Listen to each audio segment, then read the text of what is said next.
കതിരൂർ മനോജ് വധക്കേസിൽ സിബിഐ പ്രതി ചേർത്ത സിപിഎം കണ്ണൂർ ജില്ലാ സെക്രട്ടറി പി ജയരാജന്റെ അപ്പീൽ ഹർജി ഹൈക്കോടതി ഡിവിഷൻ ബെഞ്ച് ഫയലിൽ സ്വീകരിച്ചു. കേസുമായി ബന്ധപ്പെട്ട രേഖകൾ പരിശോധിക്കാനായി ലഭ്യമാക്കണമെന്ന് ജസ്റ്റിസുമാരായ കെ.ടി. ശങ്കരൻ, കെ.പി. ജ്യോതീന്ദ്രനാഥ് എന്നിവരടങ്ങുന്ന ബെഞ്ച് സിബിഐക്ക് നിർദ്ദേശം നൽകി.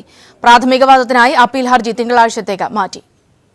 മുൻകൂർ ജാമ്യാപേക്ഷ തലശ്ശേരി സെഷൻസ് കോടതി നിരസിച്ചതിനെ തുടർന്നായിരുന്നു പി ജയരാജൻ ഹൈക്കോടതിയെ സമീപിച്ചത്. ജയരാജന്റെ അപ്പീൽ ഹർജി ഫയലിൽ സ്വീകരിച്ച ഡിവിഷൻ ബെഞ്ച് തിങ്കളാഴ്ച മുതൽ വാദം കേട്ടു തുടങ്ങും. തന്നെ പ്രതി ചേർത്തത് രാഷ്ട്രീയ ഇടപെടൽ മൂലമാണെന്നും കേന്ദ്ര സംസ്ഥാന ഭരണകക്ഷികളുടെ സമ്മർദ്ദമാണ് ഇതിന് പിന്നിലെന്നും അപ്പീൽ ഹർജിയിൽ ചൂണ്ടിക്കാട്ടുന്നുണ്ട്. തെരഞ്ഞെടുപ്പ് മുന്നിൽ കണ്ട് രാഷ്ട്രീയ എതിരാളികൾ പ്രതിപ്പട്ടികയിൽ ഉൾപ്പെടുത്തിയത് തന്റെയും തന്റെ പാർട്ടിയായ CPIM-ന്റെയും സൽപ്പേര് കളങ്കപ്പെടുത്താനാണെന്നും ഹർജിയിൽ വ്യക്തമാക്കുന്നു.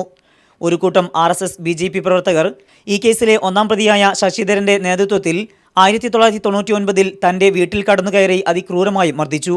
50-ലധികം മുറിവുകൾ ഏറ്റെങ്കിലും തക്ക സമയത്ത് ചികിത്സ ലഭിച്ചതിനാൽ ജീവൻ രക്ഷപ്പെട്ടു. വികലാംഗനായാണ് ജീവിക്കുന്നത്.